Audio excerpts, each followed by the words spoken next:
Suspense. And the producer of radio's outstanding theater of thrills, the master of mystery and adventure, William N. Robeson. It is a principle of law that a man cannot be charged, convicted, and sentenced twice for the same crime.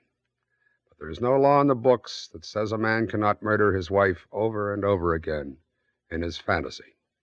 For a man of sufficient imagination, repetitive uxoricide can indeed become a pleasant way of bringing time to a stop, as Vincent Price accomplishes it in present tense, a tale well calculated to keep you in Suspense.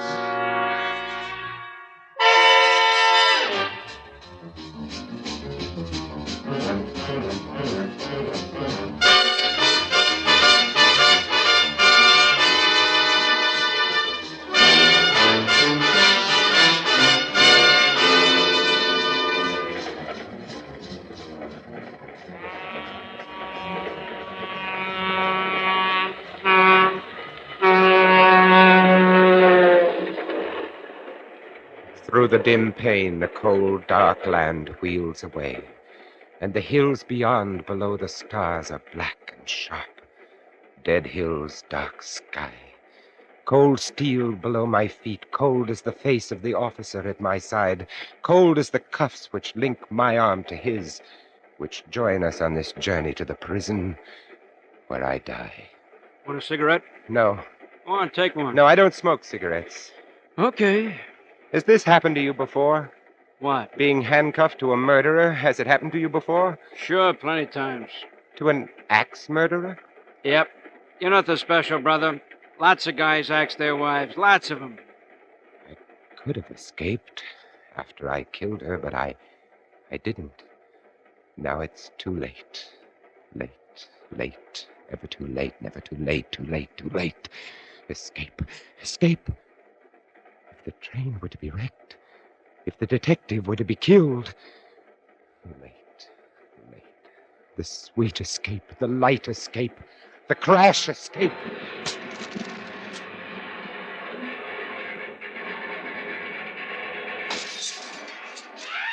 Oh, no. No. Oh, no. Oh, the darkness. Where am I? The cars must have gone down the gully. No lights. And those people in pain. And this thing fastened to my wrist. Oh, we must have gone halfway through the glass door. Keep back. Keep back from his blood. I don't seem to be hurt. No broken bones. Escape. Now the key in his pocket. In his bloody pocket, and the cuffs are off. His gun and the wallet. His face is gone. His own mother wouldn't know him. I'm free. Fire! Fuel oil! I must get away. Here, now my ring onto his finger, and that completes it.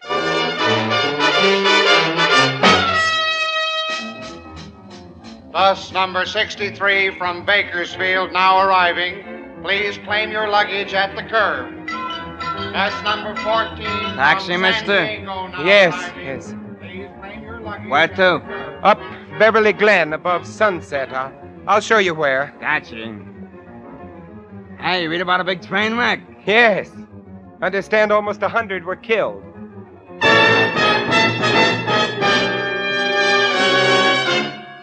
My home.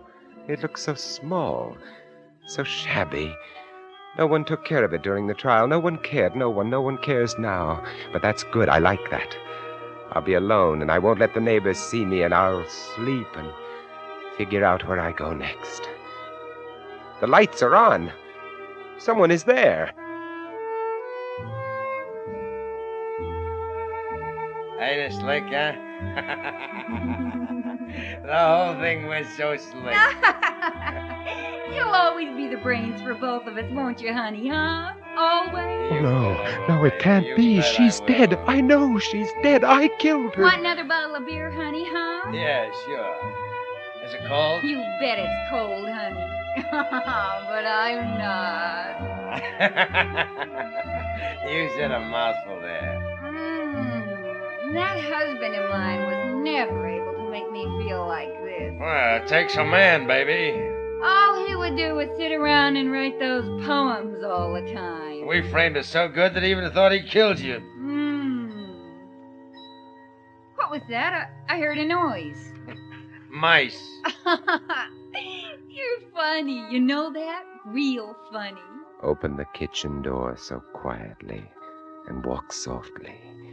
Here on the wall by the stove, the cleaver. Honest, I hear something.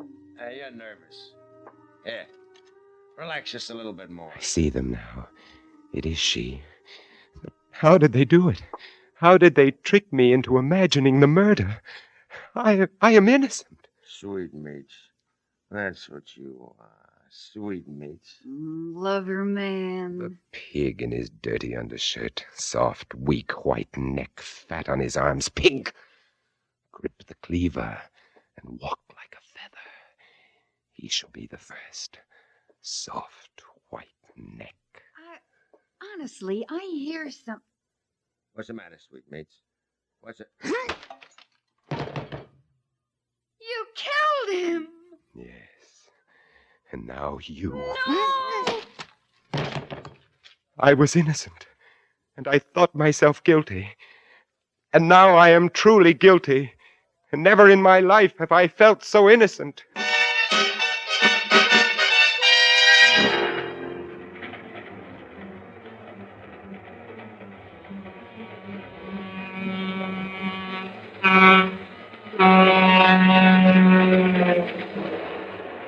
Like a dream, like a nightmare, the confession, the conviction, the sentence. And now once more, dark night, cold steel, the sound of wheels, just as I lived it before. Why, even the cold face of the silent officer at my side, hard, cold face, so much like that other face. Want a cigarette? No. Oh, go on, take one. No, I don't use them. Okay. Has this happened to you before? What? Being handcuffed to a murderer? Has it happened to you before? Oh, sure, plenty times. To an axe murderer? Yep. You're nothing special, brother. Lots of guys axe their wives. Lots of them. But were you ever cuffed to an axe murderer who killed two people at once? What are you talking about? My sin, my crime, what I did, I killed them both. Them? Oh, take it easy, brother. You only killed your wife. Just her. Just one, that's all.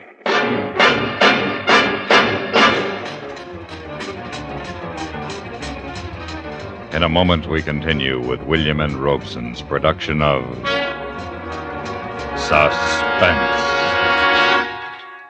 Looking for a new lease on life? Never mind the legal language. Just tune in on the happy things that happen 6 times a week on the Amos and Andy Music Hall.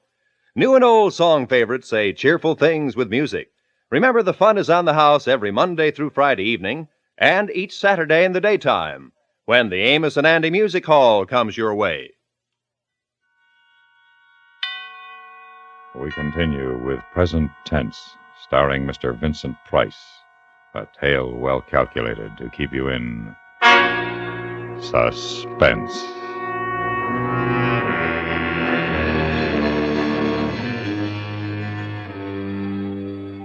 It had been raining for some days now, and beyond the barred window the leaden sky bleeds sorrow on the barren land, the lonely land, the land beyond the prison wall. The sky was blue when first I came here, blue, so blue, and now it has become as the walls of my cell, of all our cells, dark, cheerless cells, these lifeless cells, these cells of men who wait to die, that wet sky, gray sky, cheerless sky. But it is beautiful. I have 12 hours left of life, 12 hours left to live. Beautiful sky, beautiful, beautiful, wet and fresh and alive. Oh, rather would I spend eternity at the bottom of a well with but one patch of that to gaze upon than leave this life, than leave this earth, than leave this sky. But leave it I must. The guard told me no man has ever escaped San Quentin's death row.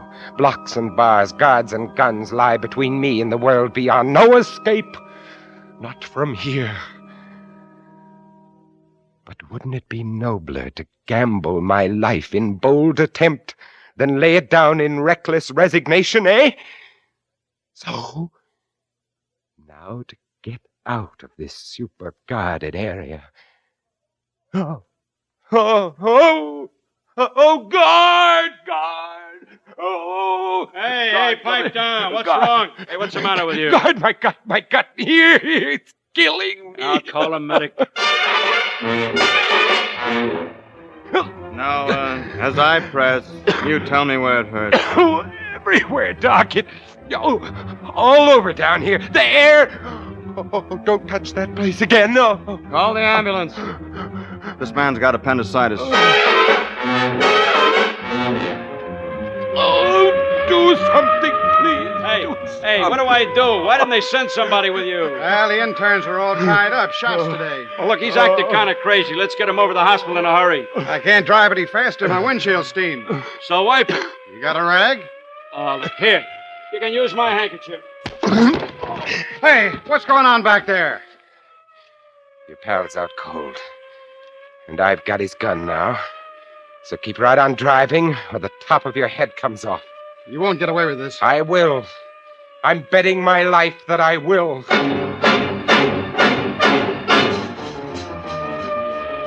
How far back is the prison? How about, 15 miles, at least that. Okay, pull over. Okay. I'm taking her from here.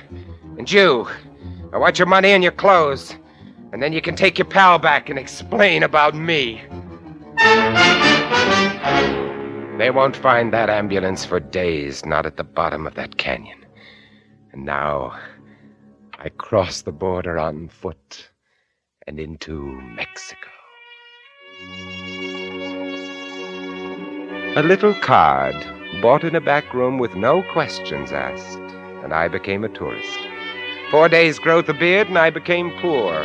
An empty suitcase with a butterfly net strapped to its outside, and I became a source of merriment, a funny, dumb gringo. And who looks with suspicion on the funny, dumb gringo tourist who is poor? Mexico City is beautiful, but not when you're hungry. Not when you are an American who is hungry. Americans aren't supposed to be hungry, but what can I do? All I know is writing, the writing of poetry. There is one place I might sell some poems. Parlin, his magazine, prints some English stuff. Perhaps, well, why not? I have 3 pesos left. Buy some paper, a pencil, sit in the park, write, and storm the bastions. Yeah. Good. Sehr good. Do you like them, Mr. Parlin? Well, excuse me. Lucita, See, Parlin? I have some poems here. Let me see. The river dappled, dreaming, droppled, fester passion of my soul. Muy bonito, muy bonito. Yeah. Just what I thought. Oh, you're too kind. The poet should read his own work. Oh, well, that drips, sweet droplets, passion's goblets, fate's thy role.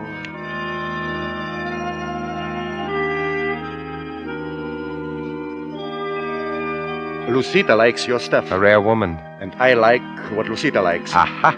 She says we do a book of your stuff. Oh? So here's an advance. Too much. Take it. When the book? 30 days. Right. Got the poems? I'll get them. Your name is? Smith. No good. 2 down. So true. I'll make a new one. Please do. And so? Good day, and I'll be back. In 30 days. With the poems. America. Miles below, the bleak brown mountains, the desert yellow and red, my own mystic land. My advance money went for new clothing and a round-trip plane ticket to Los Angeles, and my new lease on life. In a small file under the eaves of the little house in Beverly Glen, there are poems. More than 1,000 of them, poems which no one has ever seen, poems written in the evenings after work on Sundays. And now, with the beard and the hat and the glasses, no one will recognize me. A cane? Yes, I ought to carry a cane to get the poems. Does someone live there in the house? Has someone bought it? No matter. Get the poems and then get back to Mexico City.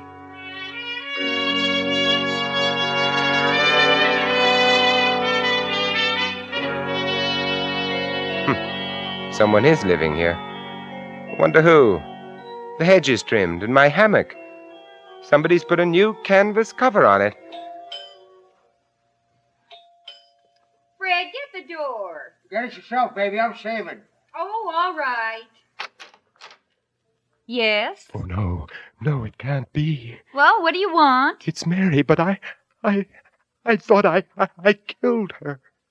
Who is it, baby? What is it, mister? What do you want here? Are you the lady of the house? Huh? Who's that at the door? Some creep with a beard. Yes, I'm the lady of the house, but I don't want to buy nothing. Well, what is it, Santa? What do you want? Are you the man of the house? Yeah, I'm the man of the house.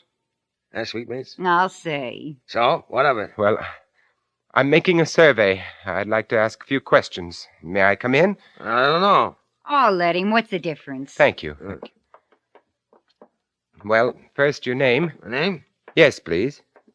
Fred Sneed. Where's he going? Mister, what do you want in my kitchen? The cleaver, Mary. Don't you know me? Mary. Hey, who are you, mister? Look close, Mary. Oh! The cleaver. Put it down. You know me? Yeah. Know the man you tricked into San Quentin? No, don't. Put down that... You killed him! Yes. And now you... No!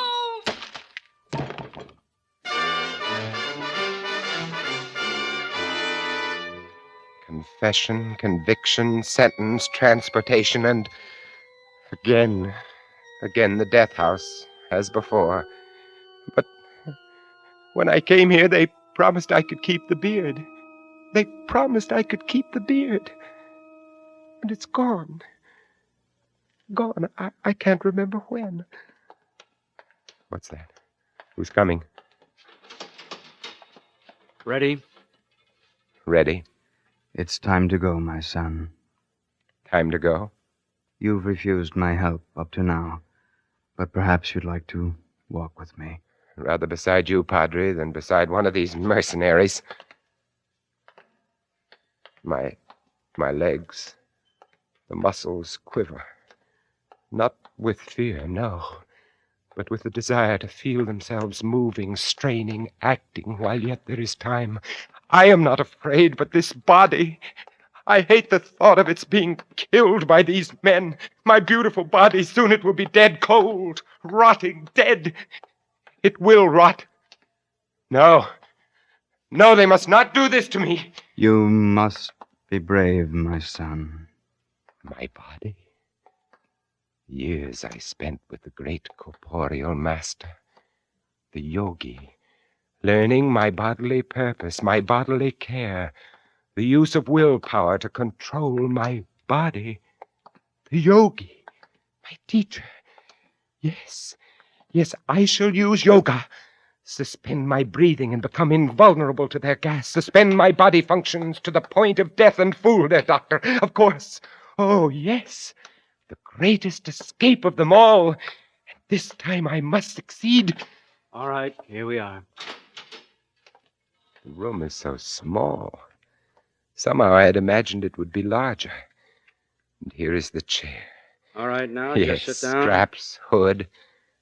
And over Now, lay there, your arms along the these. glass. Small it. pane with the dark faces seen dimly First this through. one. The witnesses. There. The whole room is like some strange other. sort of time machine. Yeah, like that.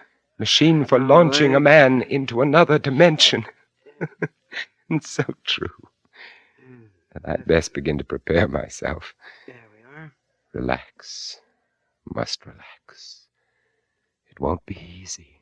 Have you any last words, my son? Yes. Yes, one request. Do not allow my beautiful body to be dissected or embalmed, but on the third day after my death, cremate it. That will be arranged as you desire. Thank you. And God be with you, my son. Remember what Jesus Christ said to the two criminals. In this day shalt thou be with me Move in your head heaven. forward a little while I pull the hood down. There. Now, when you hear the pellets drop into the acid, don't try any tricks. Just breathe deeply, see? The fumes don't hurt you, see? Cooperate with us. Make it easy on yourself, kid. Know what I mean? So dark here under the hood. Now, the last breath, as the yogi taught me. And the lungs hold it. Body limp, all muscles, tendons, joints. Relax all, slow the bloodstream, lock the breath. Hold, hold. Slow, slow, hold. Suspend all bodily functions, hold. Fix the eye in suspended animation gently. Fix the mind on time. Ease the beating of my heart. Time is a picture on the screen of my mind. Slower, slower. My perception is slower. The time seems to spin by now. Go slow, my heart. The ventilators go on, clearing the air of the poisonous fumes. Now the doctor will come with his stethoscope. I will my limbs to stiffness, my flesh to coldness. It's clear, Doctor. You can go in now. Well, let's see now. Respiration has ceased. Heart has stopped. By the authority vested in me by the state of California, I pronounce this man dead. I will myself to consciousness in 6 hours' time.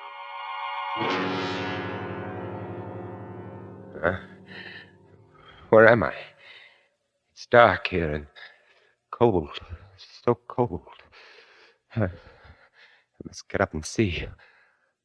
Oh, the prison morgue. It worked. But I'm cold. I'm so cold. What's this on my toe? Tag? It's too dark to read it, but I know what it says. It has my name, prison number, time of execution. Yes. And now, to look around. Because the next step must be played just right. This should be it. A coffin crate ready for shipping. Some cadaver being returned to a sentimental family. Well, that ought to be just right. And with him on my slab, my tag on his toe, and the most perfect escape of all time underway, here we go. I will my body to return from its state of suspended animation, and to come immediately out of trance when next this coffin shall be opened.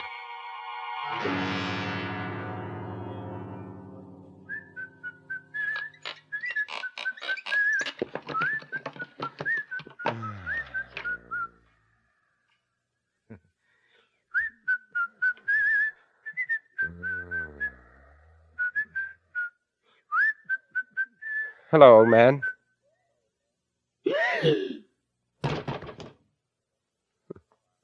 Funeral parlor. Poor fellow. Must have a bad heart. Let's see. No, it's going. Let's hope he's out for a while. This must be the workroom, light hanging over the work table, and there a locker. Ha! With a suit. Fine. And here, in the desk, might there not be some sort of... Yes, here. A petty cash box. And it's quite full. The old boy apparently doesn't believe in banks. And now that Lazarus has returned from the dead, this newspaper dateline. I was executed 4 days ago, and now I find myself resurrected in Indianapolis, Indiana.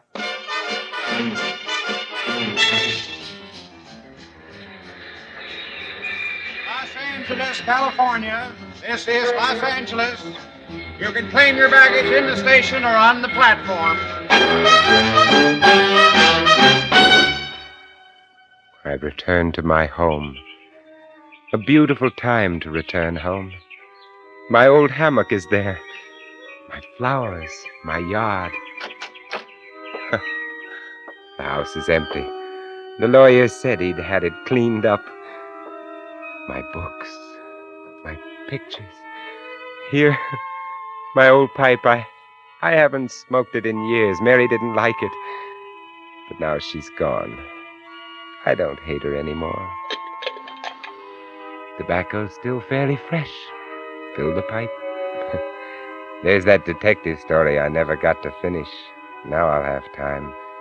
Now I'll have lots of time. Time to smoke and read and write and rest.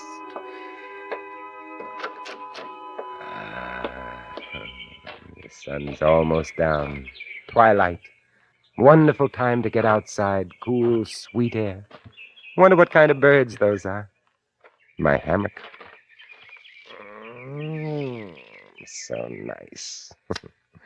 Light the pipe. And relax. Wish I could remember what page I was on. But no matter. I can begin again. I've got all the time in the world, the rest of my life. The birds, the sun is slipping out of sight. Death of the sun. How red the sky, how soft those clouds. So lovely, so lovely. What's that? Oh, birds playing in the fish pond. Look at them, happy birds. That hissing. Oh, the man next door is turning on his lawn sprinkling system. Lie here and smell the cool air. Evening coming on, the sky grows darker. Lie in the gathering twilight. Death of the day, birth of the night. Sweet softness of the summer night coming. Soon the stars. Oh, it's lovely. Heavenly, just like heaven. Lie and swing to and fro, to and fro. Heavenly, heavenly.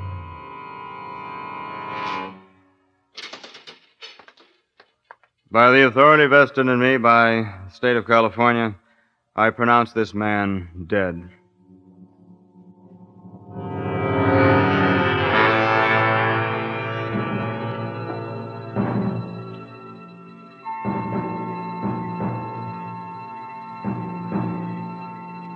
Suspense,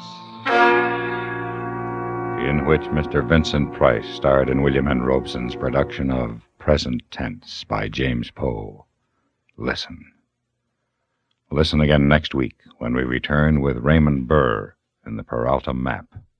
Another tale well calculated to keep you in suspense. Supporting Mr. Price in Present Tense were Ellen Morgan, Peg LaCentra, Jack Crucian, Dawes Butler, Joe DeSantis, Charles Radulac, and Sam Pierce. Original score composed and conducted by Amerigo Marino. CBS Radio is sure you'll agree it's as important for a young man to find the right niche in his military career as it is for him to choose the right college or trade school course. To make it easier for any young man to decide which choice will fit in best with his abilities and goals, a free booklet has been prepared. It's obtainable on request. The title of the booklet is It's Your Choice. All you need to do to obtain your copy is write to It's Your Choice, Washington 25, D.C. Why not send for your copy today?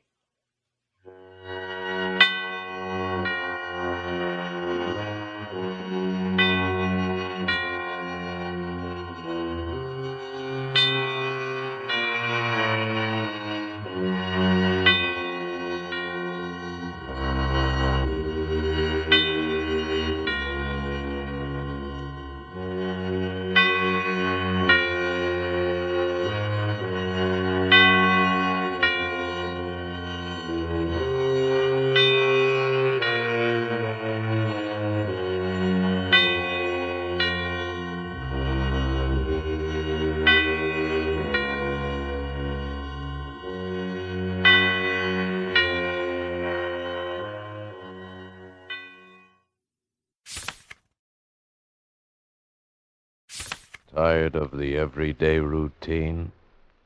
Ever dream of a life of romantic adventure? Want to get away from it all? We offer you Escape.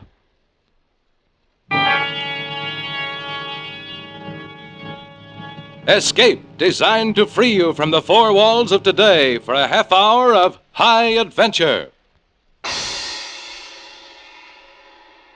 Escape, brought to you by your Richfield gasoline dealer and the Richfield Oil Corporation of New York. Marketers of Richfield gasolines with Xylene, Rich Lube, all-weather motor oil, and other famous petroleum products. Look for the Richfield Eagle on the cream and blue pumps.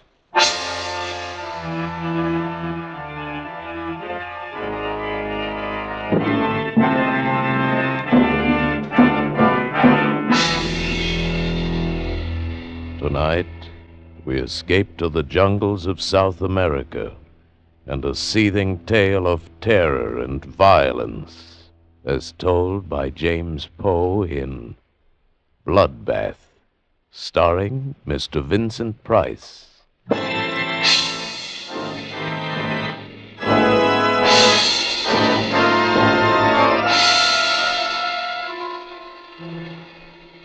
By portaging the rapids and walking the mules in the shallower stretches, we'd managed to get our supplies and equipment more than 1,700 miles up the river.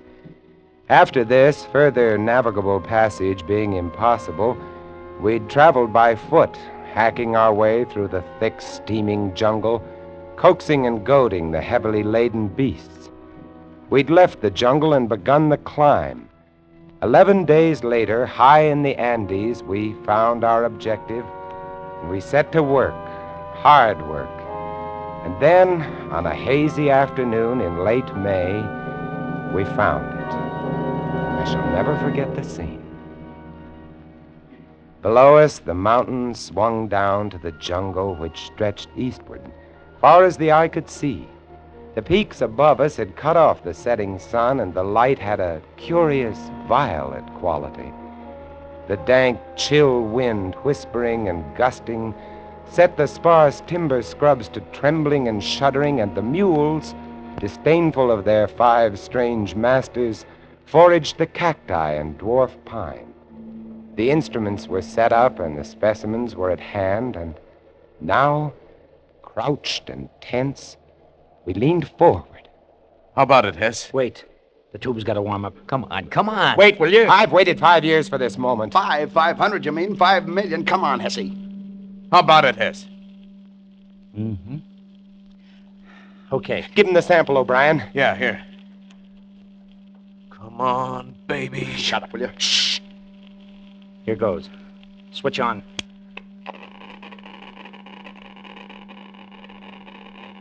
Holy cow. Good. Good. It's fantastic. Fantastic. Yeah? Come on, Hessie. What's the word? Yeah, Hessie, give. Gentlemen. Gentlemen. Unless this machine is busted, unless this Geiger counter has forgotten its multiplication table, we have discovered the richest lode of uranium ore known to man.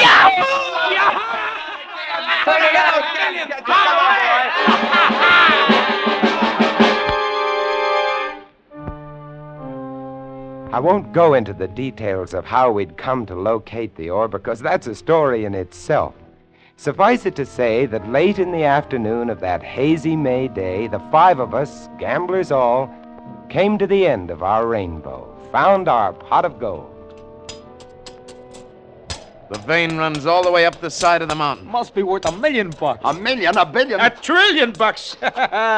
Do you boys realize what we've got here? Sure we do. We've got the world at our feet. Why, the man who gets the strike registered in his name can be a king. Every country in the world is going to come running up to him with trunks full of money and power. You tell him, Hessie. Power? Yeah, we'll make the United States the most powerful nation on earth. Why the States? Oh, you wouldn't sell to anybody else, would you? I'm a businessman, Harris. You're a fool. No. I'm a businessman. $1 trillion. Oh, gents, we've got the world at our feet. Split 5 ways.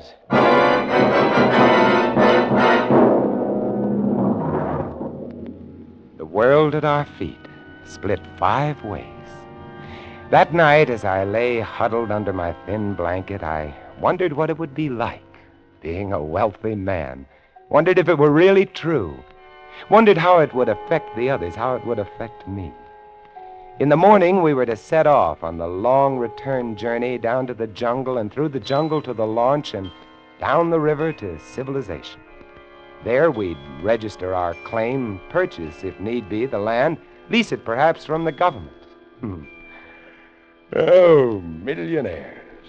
World at our feet. Uranium. Enough to blow up the whole universe. Power.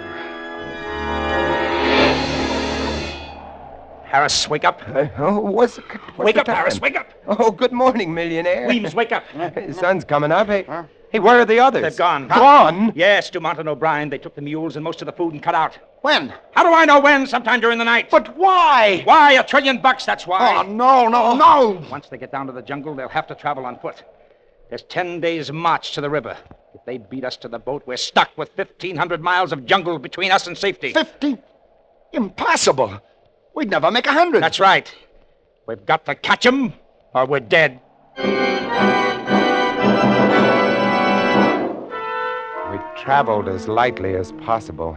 It was a risky business, doubly so because O'Brien and Dumont had taken our guns with them. The only weapons we had between us were one long machete and 2 pocket knives. These would be of little protection against jaguars, bushmasters, tapirs, boa constrictors, and the rest of it. Fortunately, they'd left our number one necessity to survival. They'd forgotten to take our quinine. This and our food was all we carried.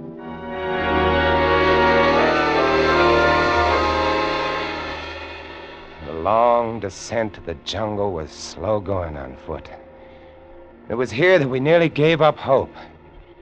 We moved as fast as we could, but we were no match for men who were riding. But we reached the jungle. Then things took a better turn.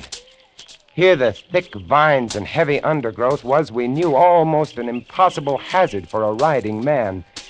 And we could see their boot prints mingled with those of the mules. We knew that they were having trouble, too. The animals were afraid of many things in the jungle, would balk suddenly, require careful handling. We pushed ahead as rapidly as possible, battling mosquitoes, pume flies, matucas, and the blood-sucking carpato ticks, and, of course, the jungle itself with its never-ending barrage of razor grasses, needle vines, swamps, bog traps, and so forth. It was hot, stinking hot, and the going was hard, but we had to make it.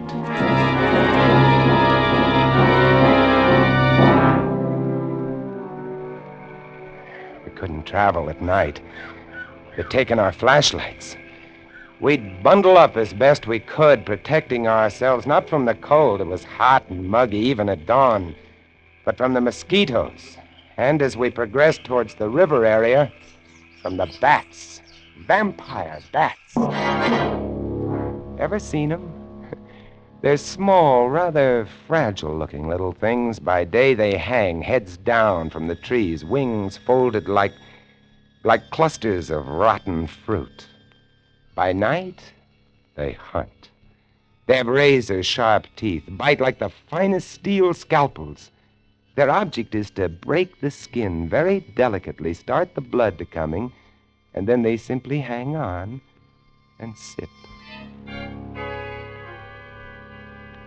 Without mosquito netting, we had a rough time of it, a sleepless time. But we managed to keep on going. And on the 3rd day... It's no use, fellas. We can't make it to the river before them. We've got to, Weemsy. We've got to make it. right, Weems. And even if we do catch up, they got the guns. Shh. Huh? What are you stopping? Oh, quiet. I heard something. What did you hear? Shh. Gunfire. Yeah. Come on. They can't be more than a mile or two ahead. Come on.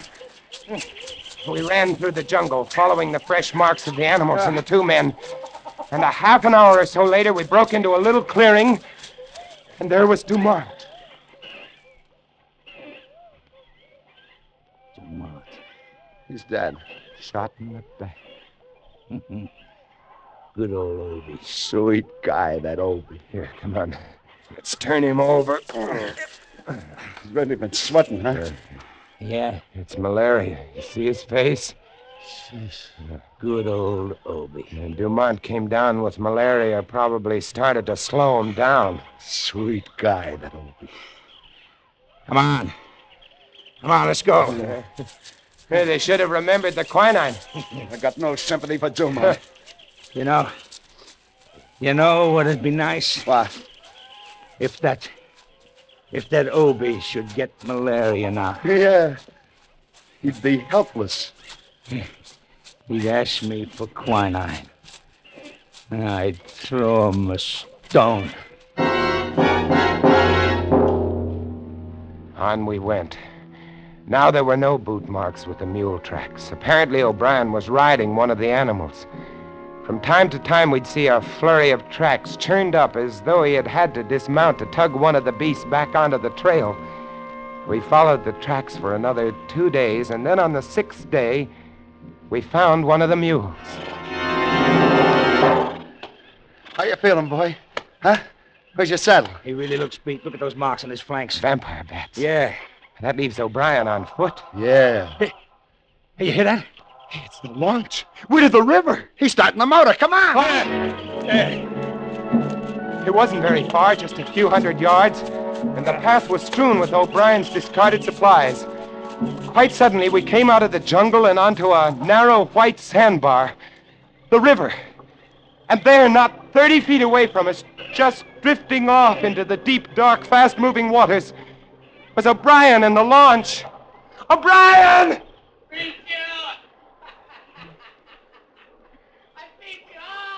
Look at him. He's like a skeleton. The launch lurched dizzily as it floated downstream. O'Brien was feeble, sweating, possessed. He had the fever, had it bad. Come on, let's go after him. You can't. This is piranha water. Cannibal fish. They'll eat you. Yeah. Hey, Obie! Hey, you know me, Obie! Your old pal has me! Hey, what do you say, Obie, huh? He staggered dizzily about the cockpit, trying to start the engine. He was laughing, and he was so weak that he could barely spin the flywheel to the kicker. Obie! He slipped! Ah! Good Lord, he's in the water! The fish, the piranhas! Oh! They got him. They got him. I ain't gonna look at this! One moment we saw him swimming weakly, his large, fever-ridden eyes turned imploringly toward us, and the next moment he was gone, leaving only a large red churning patch on the water. The piranhas are small, rarely more than 12 or 14 inches long, small fish with large, powerful jaws, teeth like broken glass, and an insatiable, maniacal appetite for flesh.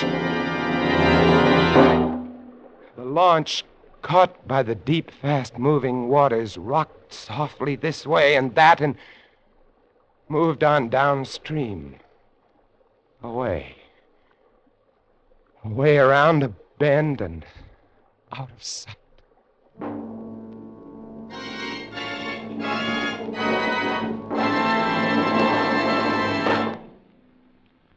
The march of science over the years has produced better than ever gasoline for your car. But now science adds one of the greatest gasoline components of all. It's called xylene. Xylene, a super gasoline component, adds two great qualities to gasoline. Xylene gives higher than ever anti-knock performance. Xylene means power. Today, every gallon of Richfield gasoline contains xylene. If you want a motor that runs quiet as a whisper, if you want pickup and power to spare, try Richfield gasoline with xylene. Your Richfield dealer offers a choice of two great Richfield gasolines with xylene. Richfield High Octane at regular price for the average motor, or Richfield Ethyl. Ethyl at its best for tip-top results in the highest compression motors. Drive in where you see the Richfield Eagle on the cream and blue pumps. Get Richfield gasoline with xylene. Xylene, one of the highest anti-knock components in gasoline history. And now we return you to Escape, starring Vincent Price.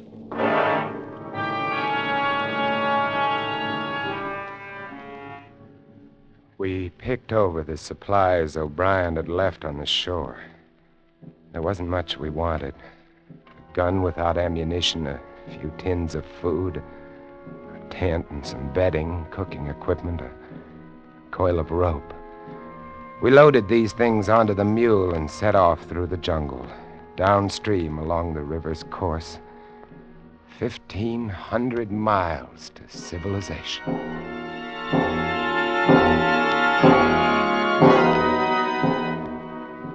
We had it tough. The jungle was thick along the river's bank, and we made little progress.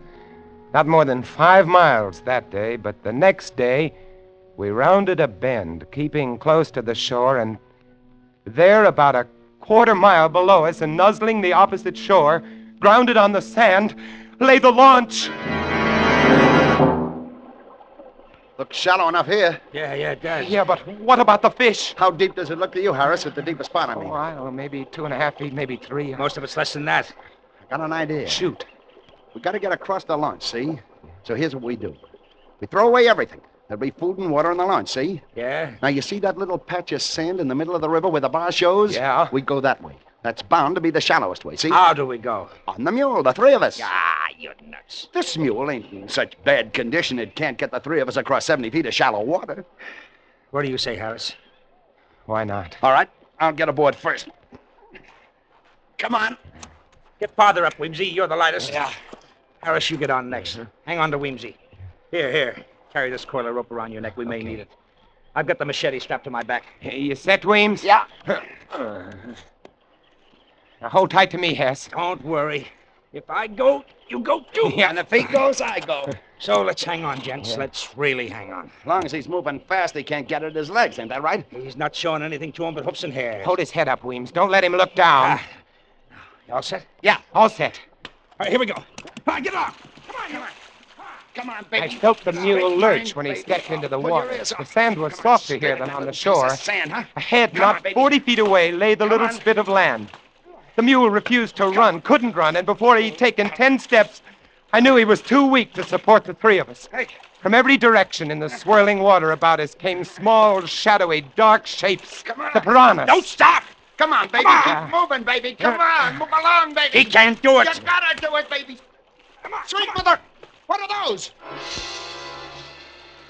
The piranhas were churning the water about us, and coming in from beyond them were 4 or 5 long, dark shapes, 6 and 7 feet long, thick and wriggling. Eels, electric eels. They'll sting him. Get along. To the bar. Get him to the sandbar. Faster. Come on. Made it. It's true about electric eels. They can throw a jolt that'll kill a jaguar. They got jaws like a vice. So, here we are, gentlemen, stuck. Just 30 feet of water between us and the shore. Get across it, and we can get to the launch and to civilization and all the rest of The it. 3 of us are too much for that mule. Only 30 feet. Why, you could run it in seconds. You see those little shadows around us in the water? I see those little shadows around us. You don't have to draw pictures. Hey, Oh, here's another bright idea coming up. as a matter of fact, yeah. Yeah, hold on to your hat, Harris. We got that coil of rope. Yes. The mule could carry one of us. That mule's not in such bad shape, you know. Yes. Tie the rope over his bridle. Then one of us pulls him over with him fast, you see. One rides, and then the other 2 pull him back. Yeah? And the next one gets on. Yeah. What do you say? Oh, he can't stay here. It's a natural. Who goes first? Me, on account I'm the lightest. I won't tire him so much. How about it, Harris? All right. Well, get going then. Okay. Tie that rope to his bridle. I'm doing it. All right, give me the machete. What do you want the machete for? I want it, that's all. Give me. Okay. All right, Here. now you 2 get at the end of the spit. So as when you pay out the line, you don't get it caught in his legs. Well, you think of everything. That's right. I'm a smart boy. Ready with the line. You sure it's tied fast to the bridle? Yeah, I'm sure.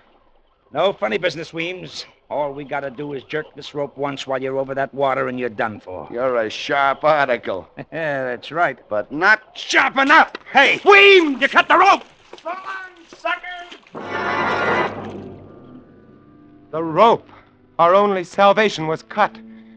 And now Weems, grinning and riding, was out into the stream, heading for the shore and safe.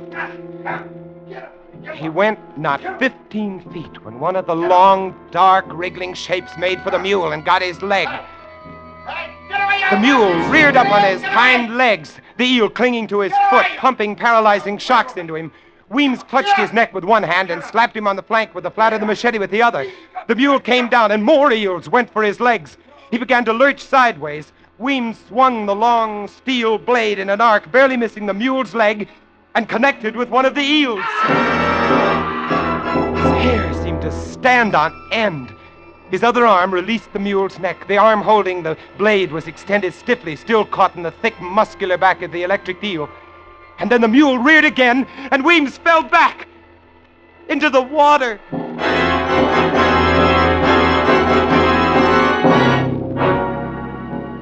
The mule, freed of Weems, made the shore and vanished into the jungle. We turned away. No man could watch what was happening to Weems and retain his sanity. And so, there we were, Hess and I, on that sand spit which the river was slowly washing away. Night coming, vampire bats coming, and all about us, the electric eels and the little cannibal fish waiting.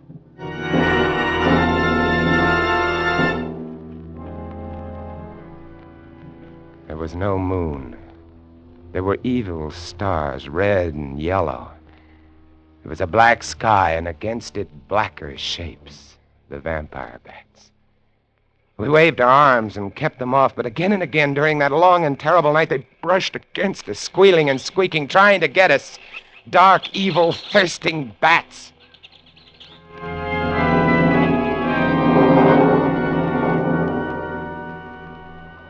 1,000 years later came the dawn.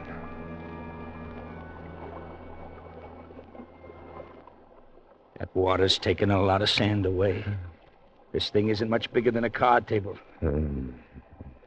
Look at them. Look at those fish. You'd think they had enough to eat yesterday. Listen, Harris. No matter what happens now, at least you and I have played it square, right? Yeah, that's right, Harris. Shake my hand, Harris. All right. Because I think I got an idea on how we can get out of here. What? Yeah. Look up there. Yeah. See that vine hanging down from the big tree? It's over the water, and it must be 15 feet up. Yeah, but if you were on it, you could do a Tarzan to the shore. The rope. That's right. Now, if we can just lasso the end of that and pull tight, we'll have enough swing to make it across. Swing like a pendulum, if you follow me. One guy gets on the other's shoulders to swing over to get the start, see? Then when he gets to shore, he fastens a rock and swings the rope back to the other. That vine will hold. It'll work.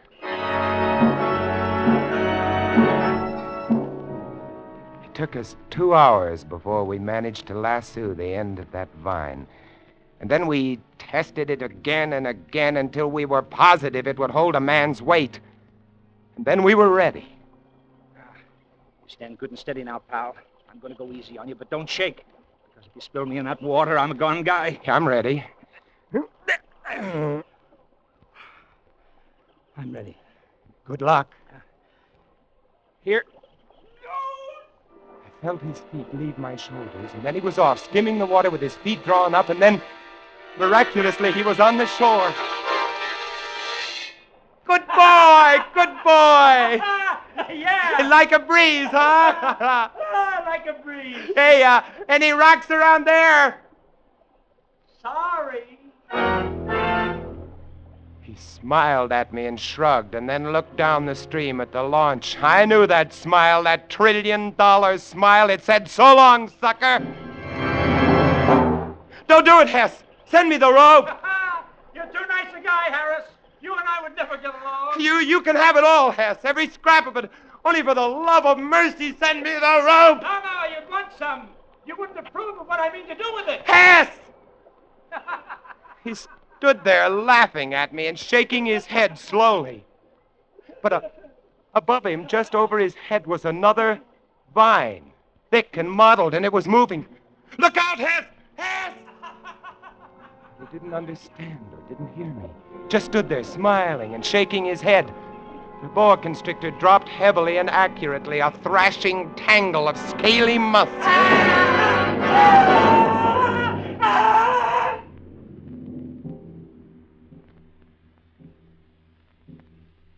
The sun was hot, blistering hot. I was alone, all alone, except for the ever-waiting piranhas. Hess's body was hidden by the low, scrubby vines and palmettos. Several hours later, I saw the boa, now gorged, slither lumpily away. I waited, and I waited. From time to time, I thought of stepping out into the stream. It would be over very quickly, I told myself, very quickly. But I couldn't. And then I noticed an odd thing. The current which had been sweeping the sand away had shifted slightly. A whim, a miracle. And now new sand from some sunken bar was beginning to pile up between me and the shore, grain by grain, rib by rib. I watched this. And I watched. And I watched. And at 5 o'clock that afternoon, I walked ashore to the lodge. And didn't even get my feet wet.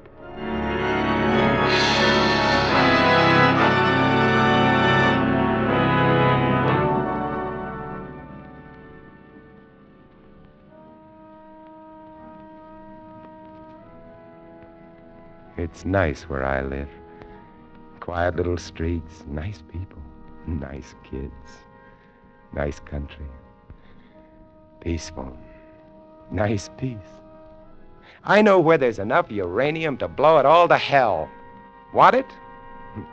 Just go up the river. Up the river, it's for the taking. Ask Dumont and Obie and Weems and Hess. $1 trillion worth.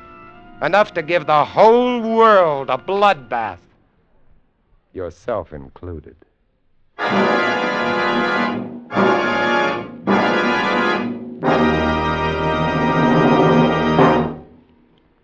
Warm summer weather makes you think of baseball games, picnics, and holiday driving. But be sure your car's ready when you are. Get Richfield All-Point Safety Service, the service that puts your car in top shape for warm weather driving. With Richfield All-Point Safety Service, you get a careful all-point lubrication job that protects the chassis, transmission, and differential. You get lubricants that stick to your car's ribs no matter what the temperature. You get the protection of Rich Lube, all-weather motor oil, the Pennsylvania premium-grade oil that cleans as it lubricates. You also get a safety check of batteries, spark plugs, tires, and radiator, and expert service if your car has automatic transmission. The Richfield gasoline dealer is specially trained to protect your car against wear and breakdown. So get Richfield All-Point Safety Service tomorrow. Look for the Richfield Eagle on the cream and blue pumps. Escape is produced and directed by William N. Robeson, and tonight starred Mr. Vincent Price. Bloodbath was written by James Poe. Others in the cast were Wally Mayer, Ted DeCorsia, Paul Frees, and Tony Barrett. Special music arranged and played by Ivan Ditmars. Next week. You are groping your way slowly through the dark hold of a ship at sea, moving carefully, step by step, dreading to find what you know is there. Death in the form of a deadly bushmaster from which there is no escape. Next week at this time, the Richfield Oil Corporation of New York invites you to escape to the Caribbean and a grim voyage of impending death, as Martin Storm tells it in his exciting tale, A Shipment of Mute Fate. Goodbye, then, until this same time next week, when once again we offer you Escape. Tom Hanlon speaking. This is CBS, the Columbia Broadcasting System.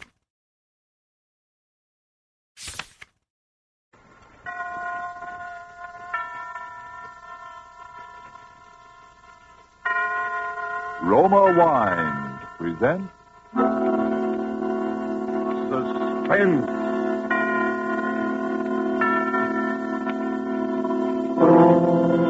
Roma Wines, made in California for enjoyment throughout the world. Salud. Your health, senor.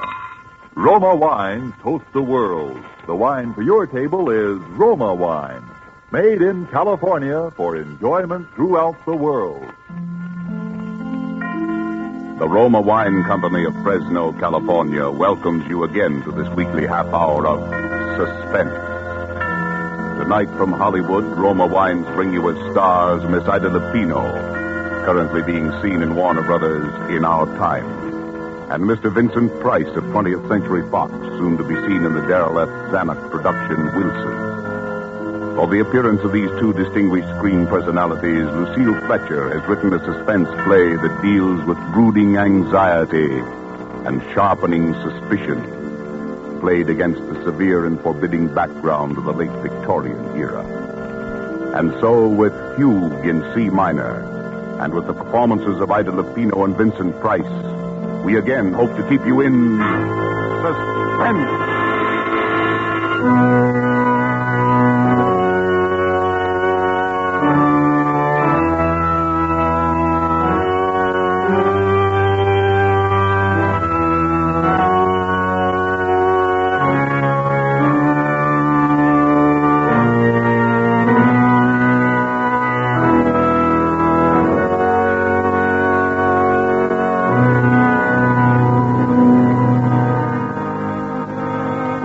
April 1st, 1900. Dear Bessie, this is just to let you know that I arrived in Pilotsville. Lizzie met me at the station. She's heartbroken about Papa's bankruptcy and for some reason feels that it's up to me to remedy the family situation. I told her I'd been offered a job, but she swept away that idea in horror. A girl with your looks, Amanda Peabody, doesn't have to get a job. There are too many rich husbands floating around for that. Furthermore, she says she has a rich husband already picked out for me right here in Pilotsville. Don't you remember? I told you about him at Christmas time. He's a Mr. Evans, rich as Croesus, charming, cultured, a lonely widower with two dear little children. And besides that, he's just your type, a real intellectual. You should hear him play the pipe organ. And you know, Bessie, I've met so few interesting men lately. And all you'd have to do is lift your little finger.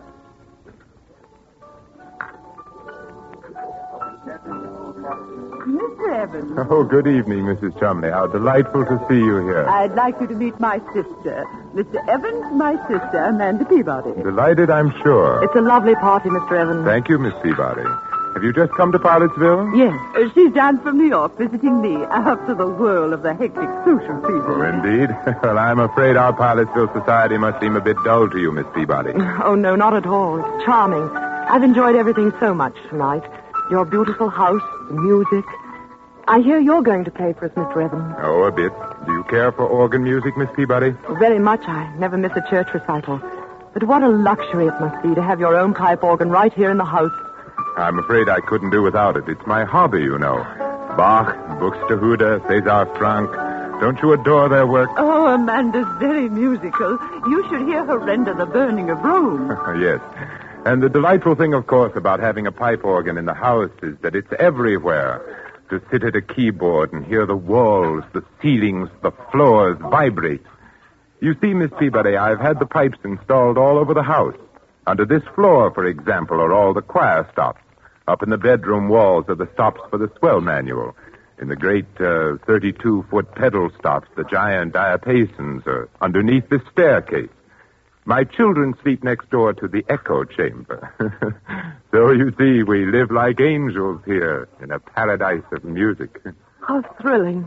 Now, ladies, come upstairs to the second floor landing, won't you? And I'll show you the console. It was made for me in Vienna.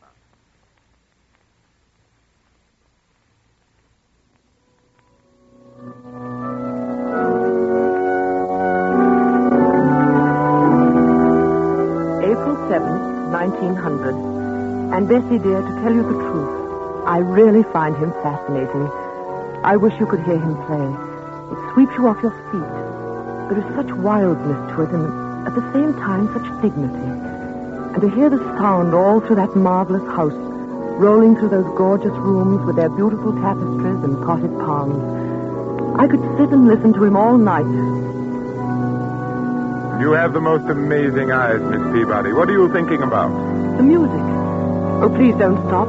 It's so beautiful. Well, you seem to be as mad about music as I am. Your sister says you play too. Oh, no, only a little. My appreciation of it is all inside, I'm afraid. That's plenty. If one can't play, it's better just to enjoy the music of others. I can't bear this sentimental drumming, can you? I shouldn't think you would enjoy it. The idiotic tunes people play nowadays. Give me the old stern classics. They have strength and power. Give me something with life to it, something that will flood the whole house with sound.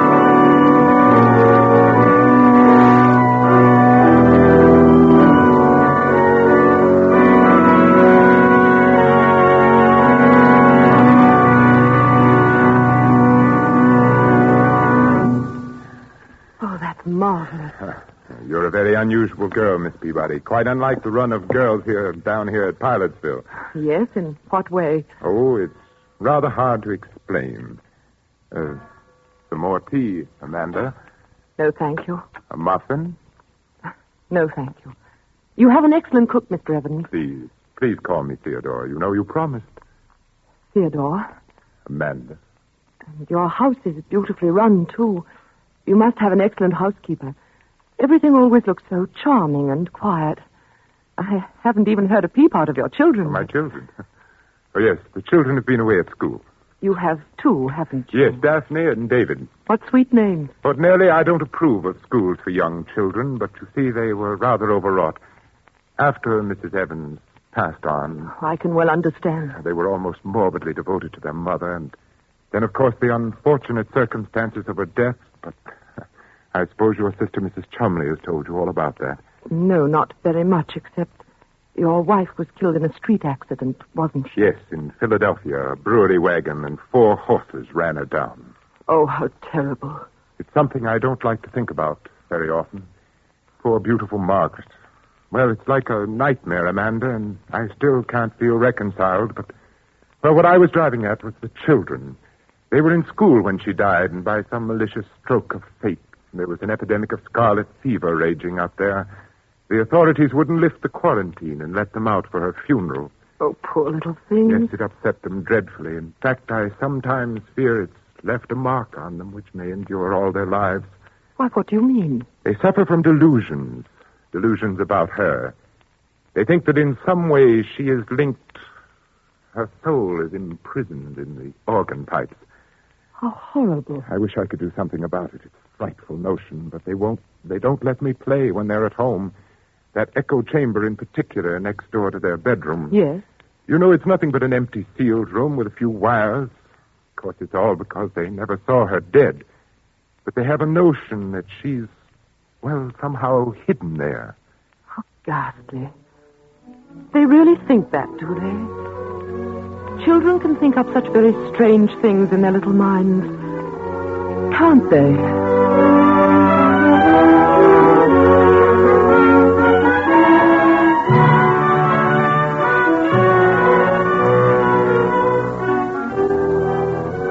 Tonight for Suspense, Roma Wines are bringing you as stars Miss Ida Lupino and Mr. Vincent Price, whom you have heard in the prologue to Fugue in C minor.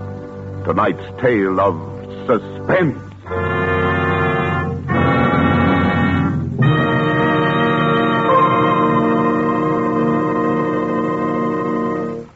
Let us look in on another scene for a moment. A smart dinner party at the internationally famous Hotel de Nacional de Cuba in Havana. One of the guests, a world-traveled American, sets down his wine glass and remarks that a truly fine wine always carries the unmistakable flavor of the particular vineyard from which it comes. Well, then, laughs his Cuban host, you must be homesick for California right now. For the wine you are enjoying so much is from America, from California. It is Roma wine. Yes, it's true. Our own wonderful vineyard country in California produces in Roma wines that discriminating people in other lands esteem as an imported delicacy. Yet you here at home can enjoy these distinguished Roma wines for mere pennies a glassful. You pay none of the expensive overseas shipping charges and duties. Daily with your meals or when entertaining or any time, you can delight yourself with the wonderful flavor that comes from age-old winemaking traditions perfected by modern quality controls and tests. Yes, only pennies a glassful for a treat you are certain to enjoy. For remember, Roma wines are America's largest selling wine. Roma, made in California for enjoyment throughout the world. And now it is with pleasure that we bring back to our sound stage Ida Lupino as Amanda Peabody and Vincent Price as Theodore Evans in Fugue in C minor. A tale well calculated to keep you in suspense.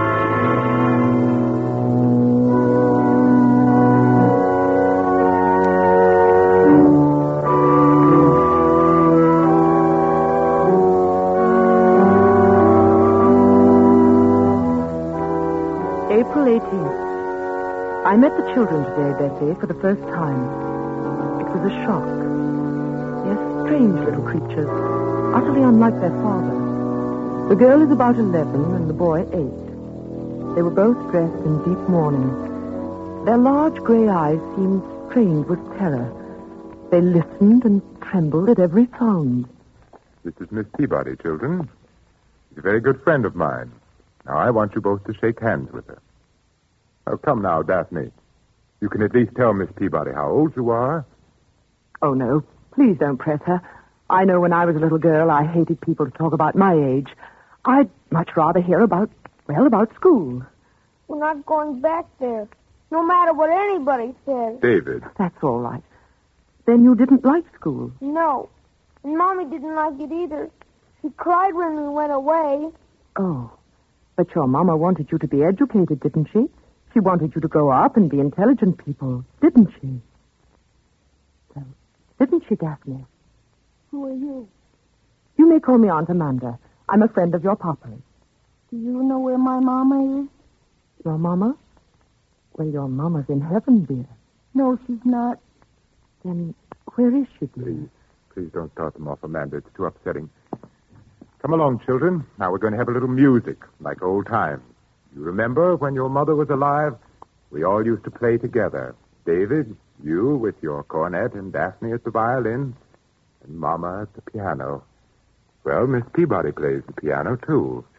She's promised to play Narcissus, Mama's favorite piece. Well? Perhaps some other time, Theodore, when they don't feel so strange. I tell you, I've humored them to death. Now, come, David. There's your cornet on the mantelpiece. And Daphne? No. I insist. Look, now, I'll start the melody on the organ. David, you come in with your cornet obligato in the third measure. Daphne, you can follow me.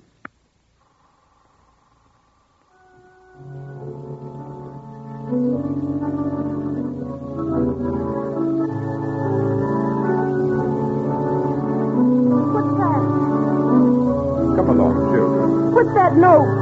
That note making that funny noise. What note? Oh, you mean that. So that's just a cipher.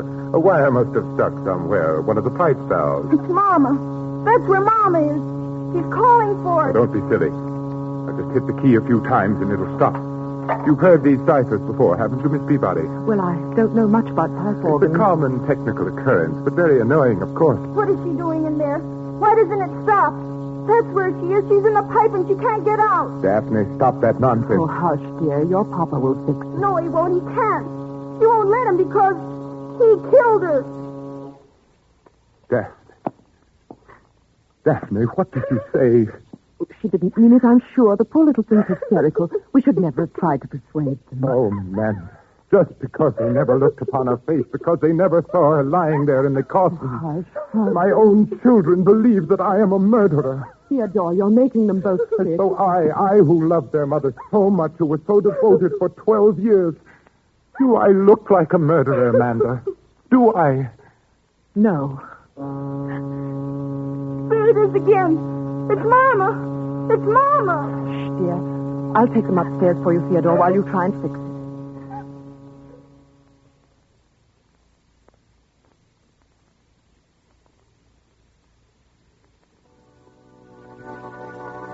April 24th. Oh, Bessie. Those poor little children. We took them out to the cemetery today to show them her grave. A marble angel guarded it. It was planted with pure white tulips. How final it was and peaceful. And yet they began to tremble again the moment we set foot inside the house. Poor Theodore. The man is nearly out of his mind. What can he do? I keep asking myself that question. What can he do?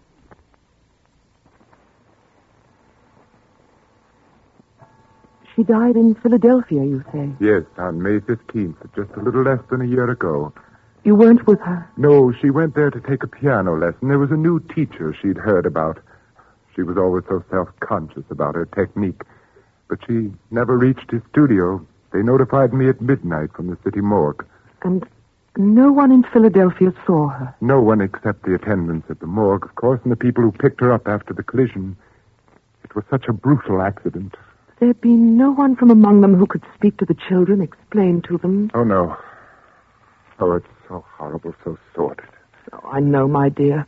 I hate to make you suffer. But if we could find some way, if they could just believe. When you brought her back here to Pilotsville, there was a funeral. Yes. And was there anybody then who saw her? Oh, no, I couldn't bear it, Amanda. I didn't think at the time. She'd been so beautiful. Her lovely, sweet, gentle face and her eyes. The horses had completely trembled. Oh. Even if the children had been able to come home, I wouldn't have let them look. The coffin was sealed when I left Philadelphia. I didn't want to see her again myself. There was a funeral. People came. There were flowers, an undertaker. Yes? Well, if they could believe that, if there was one with them. Perhaps my own sister lived.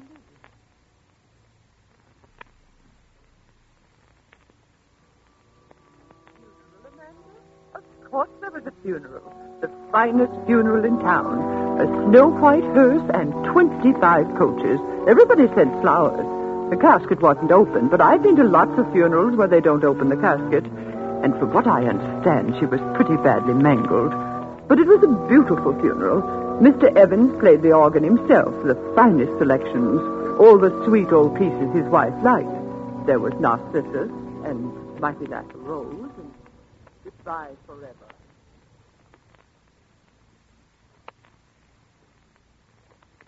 The way it was. So you see, David, my sister, Mrs. Chumley, was there. Yes, but how did she know it was Mama? Oh, David. She didn't see Mama, did she? Well, nobody saw your poor Mama, dear.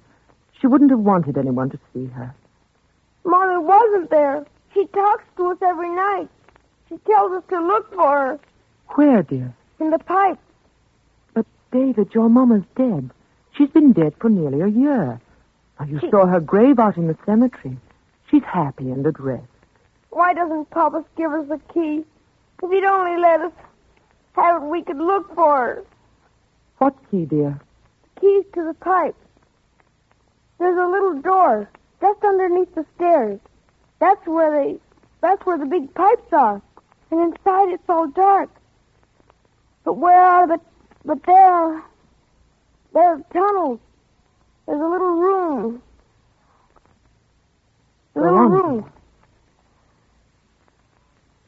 That's where she's hiding. That's where Mommy is. That's where Mommy is. Oh, David, darling, now look, come here. No, I hate you. But why do you hate me? Why don't you let me help you? Because. Because what? Because you like him. Him? Papa, you're going to marry him, aren't you? Why? Yes, you are. Safina says you are. You're going to marry him. Then you'll send us back to school. There'll be no one left to help Mama. Poor Mama will never be left out. Oh, I hate you. I hate you. David, what are you doing here? David, did you strike Miss Peabody? He's sick, Theodore. I'm sure he's very sick. Now go to your room at once.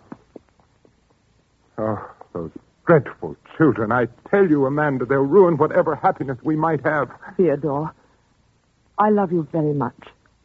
But I couldn't marry you. Not with that child's cry ringing in my head. We've got to help them. Give them that key. Let them go and look in the room where the pipes are. Then they'll see for themselves that there's no ghost. Key? Who told you about a key to that room? The children. The children? Amanda, I'm going to tell you something I've never told to a living soul. It may frighten you. Yes. Margaret was going mad when she died. Oh. No one knew it but me. It ran in her family. I discovered it long after we were married, after the children were born. Otherwise, I'd never have... And now you think the children? I'm afraid so. It was peopling of sound she had, just like them. A fear of the dead's returning. She used to play... What's that? Sounds like the organ. But the motor isn't on. The console was locked when I left. Someone's trying to play. No one but me can touch that instrument. It's forbidden in this house, and the servants are out. Unless those children come upstairs, Amanda.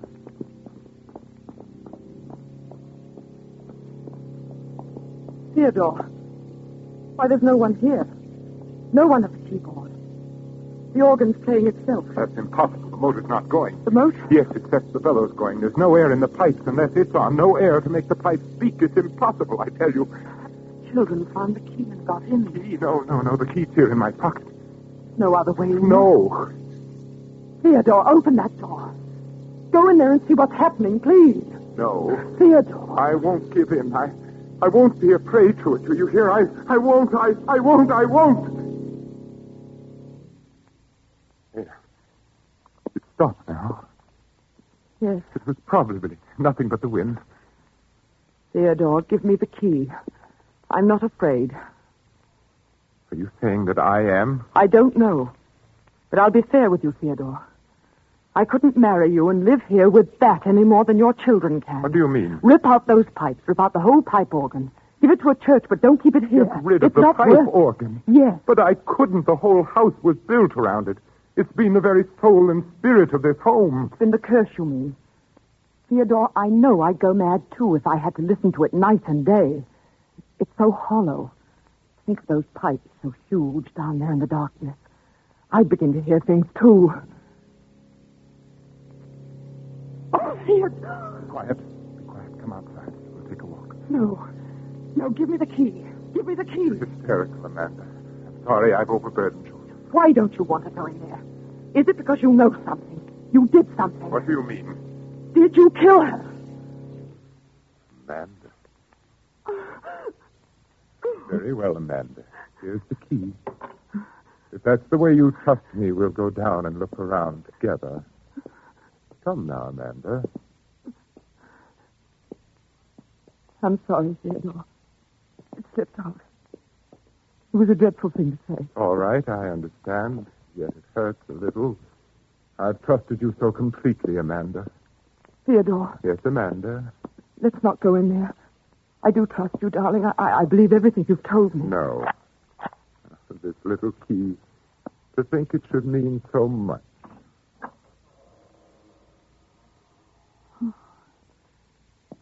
Black it is. Yes, pitch black. So cold. Where are the pipes? I can't see them. Come in further, Amanda. You'll see them as soon as your eyes grow accustomed to the darkness.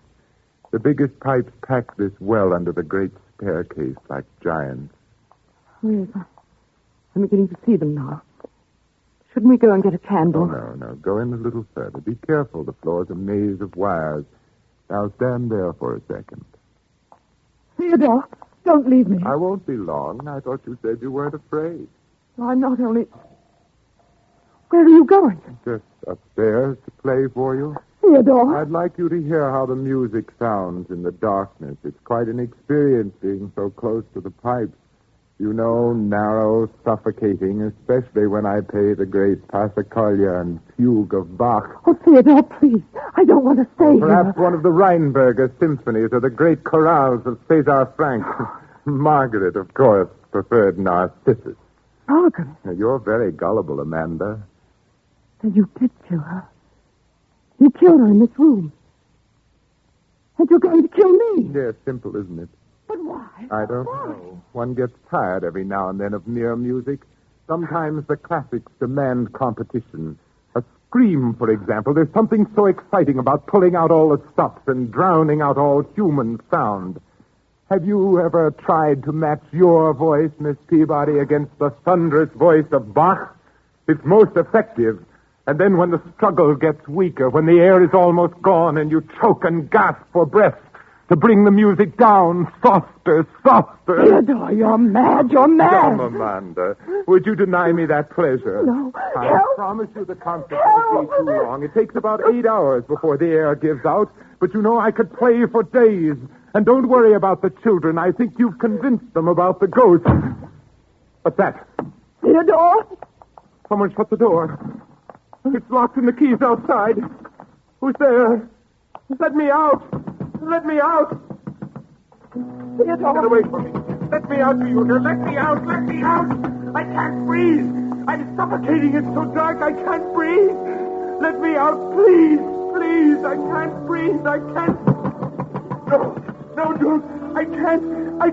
Let me out. I can't breathe.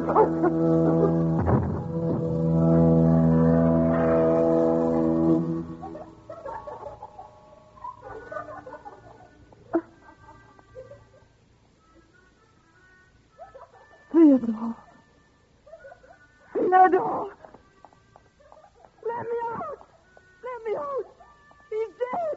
He's dead. David, where are you? Open the door. Help me. Help me. Oh, no. No.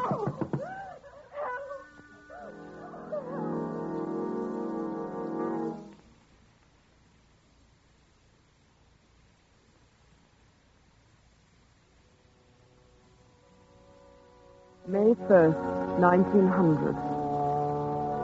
I shall be coming home in a few days, Bessie. I still can't sleep at night. I still hear that laughter. Still hear that cornet playing its unearthly music. And Theodore Evans once more lies dead at my feet. It was his heart, Bessie. He died of fright. In those few moments, he anticipated the hideous fate he had meted out to so many. And I might have died there if he had not gone so quickly. For the children hated me. They wanted to kill us both. Those terrible, pathetic children. What horrors they must have sensed in that charnel house. There were other women beside his wife. Police found them all buried and stuffed away into unused parts of the pipe organ. Bessie, I was in that pipe room alone with him for 4 hours before that door creaked open. There they stood, and I shall never forget their faces or the things they said. Quiet, Miss Peabody. You can come out now if you're really sorry. I'm sorry. Are you sure he's quite dead? Yes, he's dead. We were right all the time. Weren't we, Miss Peabody? Yes, you were right. Now, will you come and help us find Mama?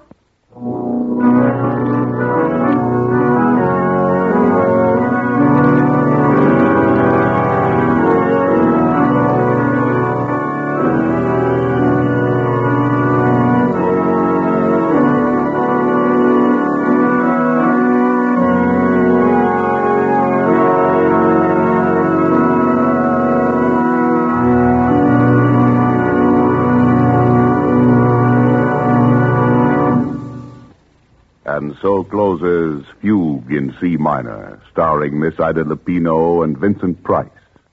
Tonight's tale of Suspense. Suspense is produced and directed by William Spear. Of all the rich treasures man gets from the earth and Mother Nature, none has been more highly esteemed than wine, good, delicious wine. And if you are one who does not yet know how much and how delightfully Roma wines add to your meals, well, let me urge you not to miss out any longer on such a treat as this. There's nothing complicated about it. Just get and serve Roma wine with any meal or any time in any kind of glass you wish. Serve it chilled. Try the many different kinds of Roma wine until you find those you like best of all. Try Roma California Sherry with its wonderful nut-like flavor as an appetizer, or Ruby Red Roma Burgundy, or the deliciously delicate-flavored Roma Sauterne. These superb wines cost you only pennies a glassful. And yet, they make even the simplest meal taste like $1 million. Get some today. And if your dealer is temporarily out of Roma, please try again soon. You owe it to yourself to have and regularly enjoy ROMA, Roma wine, America's largest selling wine. Made in California for enjoyment throughout the world. This is Ida Lupino. Mr. Spear has just been telling me a little about next week's Suspense show. The star will be Thomas Mitchell in a story about a man who had headaches, tried everything to cure them, finally went to a psychiatrist, and found out that he was a murderer. Well, that certainly sounds like a broadcast we listeners won't want to miss. One more word. Don't forget to buy that war bond this week. Next Thursday, same time, you will hear Thomas Mitchell and Donald Crisp in Suspense.